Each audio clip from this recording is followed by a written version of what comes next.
Ladies and gentlemen, selamat datang kembali semuanya ke video Koko Crypto. I'm your host, seperti biasa, Koko Crypto. I'm back kembali untuk ngasih kalian update untuk the whole market situation. Karena gua sangat benci market sekarang. Buat orang-orang yang nggak tahu, tenang aja. Ya, tapi buat orang-orang yang tahu, kata kuncinya adalah Trump. Kata kuncinya adalah manipulasi. Sebelum gue ngomong ke time frame yang lebih kecil ya, kita cuma fokus ke sini. Gue mau kasih kalian makronya dulu. Jadi Bitcoin ini selama bikin double bottom di awal April kemarin, bulan kemarin, sampai sekarang itu trading sangat tinggi, malah cuman berapa?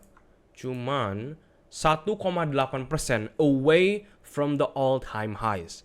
Dan ini official ya, ini adalah all-time high baru untuk Bitcoin since forever, sejak Bitcoin ini dibuat. Ini all time high sebelumnya di sini, terus bikin all time high lagi di sini, terus bikin all time high lagi di sini, terus bikin lower high, terus bikin all time high lagi di sini.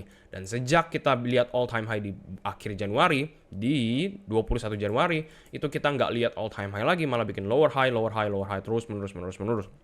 Akhirnya setelah downtrend ini sudah selesai, sudah habis momentumnya, langsung kita disambut sama uptrend yang sangat agresif. Nah, makronya Bitcoin ini bikin uptrend, ya, dan uptrendnya sangat agresif. Dan setiap kali Bitcoin masuk ke daerah uptrend ini, let's say gue kotakin pakai merah ya, 1 kali, 2 kali, 3 kali, dan keempat sekarang kemarin, itu selalu dipump. Setiap kali Bitcoin masuk ke daerah sini, itu selalu dipump. Ya. Nah, sekarang gue mau kasih kalian sedikit informasi yang banyak banget orang-orang nggak tahu. Kalau kita sekarang zoom in ke setiap pumpsnya, oke? Kalau kita masuk ke 30 menit time frame, kita lihat pumps nomor 1 di bawah sini dimulai sama market open yang menambahkan liquidity ekstra untuk Bitcoin nge-pump. Asian market open, New York market open. Next lagi kita lihat the second low di sini, Asian market open yang langsung jebret ke atas, habis itu New York nurunin, London, New York naikin kembali. Next lagi, kita lihat ada New York market open langsung jebret naik ke atas, Australian market langsung buka, Asian nurunin, New York nurunin, habis itu London kembali lagi buka, Australian kembali lagi buka, mengulangi cycle. Next lagi di sini, New York yang ngemulai, ya kan? Habis itu New York lagi yang ngemulai di sini, habis itu New York lagi yang ngemulai pump untuk all time highs. Next lagi di sini kita lihat nggak ada ya, gara-gara kemarin bukan hari trading, karena besok kemarin hari libur. Australian yang memulai, oke? Australian yang memulai, Tokyo dan Hong Kong yang melanjutkan. Nah, terus gue juga dari tadi ngasih tahu kalian tentang tentang kotak kuning ini dan dengan periodenya di atas. Kalian lihat kalau setiap kali Bitcoin ini naik, ini sebenarnya bikin staircase, naik, bikin anak tangga, naik, bikin anak tangga, naik, bikin anak tangga. Oke? Nah, pertanyaannya, apakah anak tangga ini bisa keulang lagi? Dan kalau jawaban kalian iya, gue kasih pertanyaan lagi ke lu. Kalau anak tangga ini bakal kejadian lagi, yaitu sideways price action ini bakal kejadian lagi, apakah ini bisa tembus trendline uptrend ini untuk pertama kalinya, dan karena uptrend ini habis diinvalidasi, habis ditembus, itu kan biasanya resulting in trend reversal, ya. Gara-gara yang gue udah pernah bilang berkali-kali di channel ini, setiap kali ada uptrend pasti ada yang namanya downtrend. Misalkan ya, nggak bikin kalian panik tuh kayak gitu. Kalau andanya Bitcoin ini bisa sideways, trend line ini bakal dites sebagai support, ya, dan beneran bakal dicek kalau ini masih bisa survive atau tidak. Tapi yang jadi masalah, kenapa semua markets ini tiba-tiba lagi nge-pump, itu actually ada satu news. Ada satu news yang membuat market semuanya nge-pump. Jadi bukan hanya tambahan liquidity dari open markets. Itu memang benar. Tapi harus ada news yang membuat smart money ini, market ini pengen masuk ke Bitcoin kembali. Nggak hanya tambahan liquidity, nggak hanya harganya murah, tapi yang memicu adalah ini. Ini news dari Washer Guru, this just in, President Trump agrees, setuju, untuk delay 50% tariffs on EU until Juli 9. Ini yang sangat bikin gue benci crypto market sekarang. Lebih tepatnya, yang gue benci sama Trump. Jadi gue mau putar balik waktu sedikit ya. Balikin kalian saat kita di sini. 23 Mei, saat markets lagi bikin all time high baru, tiba-tiba Trump ngeluarin berita kalau Uni Eropa, European Union atau yang kita sebut EU, itu bakal dipajakin 50%. Bakal ditaruh tarif 50% dari nowhere. Bener-bener nggak ada hujan, nggak ada angin. Tiba-tiba langsung Trump 50% tarif untuk EU. Market langsung panik. Waduh, dump. Ya, dan gak hanya Bitcoin loh, kita juga lihat saham drop jatuh drastis jatuhnya, oke? Dan lain-lain juga yang gua gak ada waktu buat dibahas di sini ya. Bitcoin dump jatuh ke bawah, dan lucunya adalah kalau kita tarik ya time frame dari sini ke pumps itu 3 hari lah ya, kita budetinnya 3 hari. Sejak di announce ke sekarang itu cuma 3 hari. Dan Trump sekarang bilang, oke, kita delay. Apa yang kalian udah belajar di awal tahun ini? Apa yang kalian udah belajar di awal tahun ini? Awal tahun ini, di awal April ya, Trump ngeluarin banyak banget tarif untuk semua negara, untuk hampir semua negara. Sri Lanka masuk, Turki, Pakistan, Australia, Singapura, next. Ada Algeria, Oman, Ukraine, Qatar, next. Ada New Zealand, Ecuador, Honduras, Botswana, Morocco, next lagi.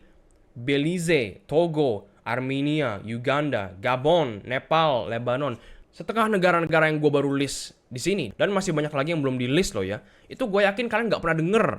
Ya, tapi Trump ngeluarin tarif langsung jebret hampir satu dunia kena. Dan apa yang terjadi? Market dumps. Market pada panik. Market hancur. Saat itu gue juga kayak gini nih. Wow. Tiba-tiba Trump langsung ngeluarin jebret full. Satu dunia kena tarif. Bodo amat, Amerika itu mau dijadikan center of attention sekarang. Trump mau jadikan center of attention. Tapi apa yang terjadi ke tarif ini? Kenapa sekarang kita udah gak denger lagi? Gara-gara, gak bohong ya guys ya, satu minggu kemudian, this happens. 90-day tariff pause. Sama banget kayak yang kita lihat sekarang. Delay. 3 hari yang lalu, Trump ngeluarin tarif langsung jebret 50% ke EU, markets turun, terus sekarang di pause, di delay. Sampai kapan? Sampai Juli. Manipulation is in play. Kemarin di live terakhir ya, ini yang gua yang gua kasih thumbnail sell, itu cuman clickbait ya, jangan actually sell. Kalau kalian nonton, kalian baru bakal dapat informasinya. Ini meme yang gua kasih tahu ke kalian semua di awal.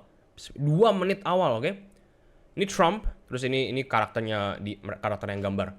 So basically, you wait until everyone is happy with the price, then open a short and says tariffs. Next lagi, gue juga ada meme. I'm shorting, Dad. Release the tariff news. Ini manipulasi atau bukan sih? Kalau iya, Trump ini harus diinvestigasi deh. Karena ini sesuatu, gue udah pernah bilang sebelumnya. Ya, gue nggak suka 2 orang. Nomor 1 adalah Jamie Dimon, CEO of JP Morgan, adalah Trump. Dimana di November, di Desember kemarin itu dirumorkan sebagai savior, sebagai angel of crypto. Karena dia jadi presiden kripto nomor 1 di dunia ini. Oh, nomor 2 lah, gara-gara Nayib. Presiden Amerika pertama yang actually agrees on crypto, pro crypto. Dan kita dapat ini semua. Nih, manipulation over and over again. Dan lucunya apa? Setelah di delay, langsung pump. Bener-bener kayak kemarin. Kayak di sini. Tarif selesai ngapain? Langsung pump. Gue lupa di mana. Daerah sini ya. Kayaknya di sini deh. Tarif selesai, 90-day pause, pumps. What? Harusnya sekarang kalian tahu historinya. Kenapa gue bilang Donald Trump itu adalah market manipulator yang kelihatan. Dan gak ada orang-orang di dunia ini yang bisa ngenuntut Donald Trump. Gara-gara dia presiden Amerika langsung. Market manipulation is real dan kita tuh lagi di tes. Kita tuh lagi diuji coba berkali-kali. Terus gimana? Bitcoin turun dari sini ke sini aman dong. Cuman turun 4%, turun 5%. Altcoins jadi masalah. Kita lihat misalkan Chainlink. Look at that dump. Lihat dumpnya. Bitcoin sih nggak masalah. Altcoins yang kena. BitGet, salah satu koin yang paling sukses pumps ya, juga turun dari tanggal 23 Mei 5,8 ke 5,3. Ya, Bitcoin turun 4%, BitGet turun 7%. XRP sejak tanggal 23 turun 8%. Okay? From that one tweet. Next, kita masuk ke news. Ini dari Cointelegraph latest. Dubai Land Department teams up with Control Alt to launch the real estate tokenization project, selecting XRP Ledger as the blockchain of choice. Finally, akhirnya XRP yang kita dari tahun lalu selalu nge-meme, selalu nge-joking kalau itu adalah dead coin, itu adalah meme coin, itu adalah stable coin gara-gara harganya nggak kemana-mana, dapat partnership Dubai. Nggak hanya itu, dapat partnership yang menjalankan RWA project. Oke, gue nggak tahu ini bakal seberapa sukses, gara-gara banyak banget project-project crypto yang partnership dengan Dubai yang hasilnya nggak sukses. Ya, jadi semoga aja XRP sukses ya, apalagi namanya besar ya, XRP Ripple. Next, news lagi. Gue harus remind kalian, ini dari The Bitcoin Therapist. Less than 2 weeks before a face melting rally. Oke, maksudnya apa? Kenapa ada GameStop dan kenapa gambarnya kayak gini ya? Buat orang-orang yang tahu, gue bakal kasih tahu lagi. Buat orang-orang yang nggak tahu, listen.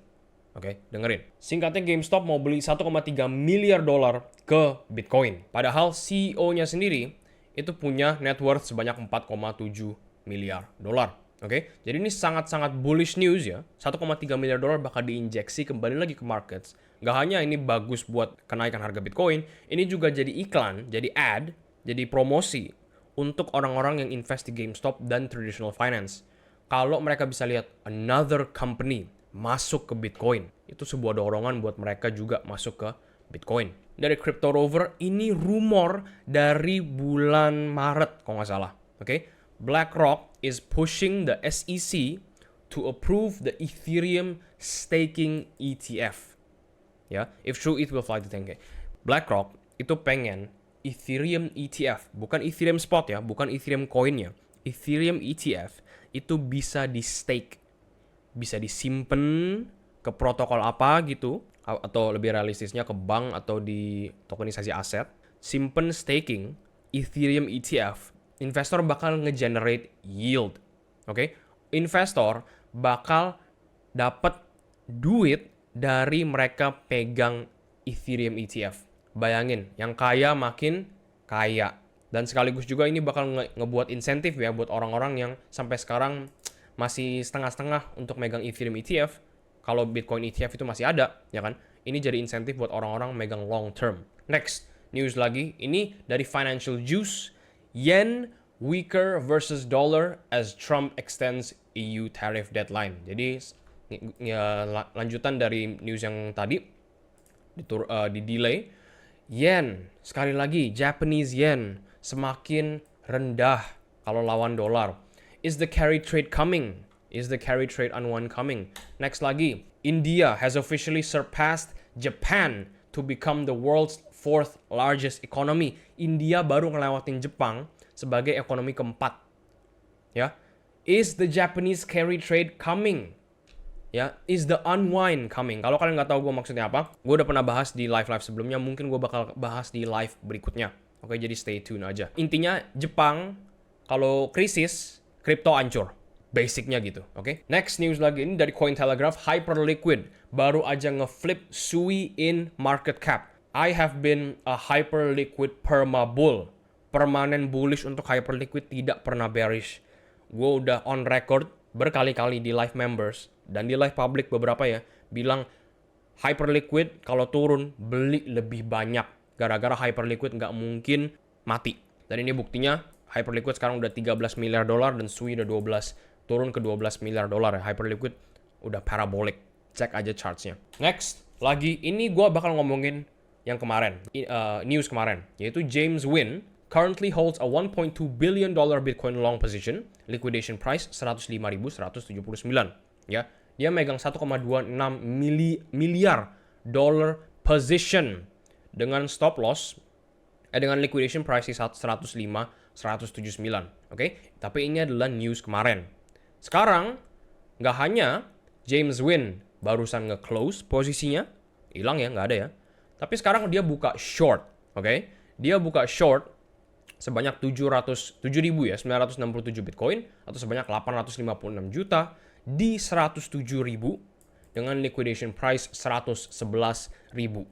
Oke? Jadi, setidaknya James Wynn ya, nggak mau harganya makin naik. Kemarin bullish, dia close, sekarang balik lagi turun. Ya, asumsi kita di channel ini, di Koko Crypto, juga turun. Gua pengen dapat harga yang lebih murah sebenarnya. Dan good to see James Wynn, salah satu trader, salah satu whale, finally lihat kalau harganya bisa lanjut turun.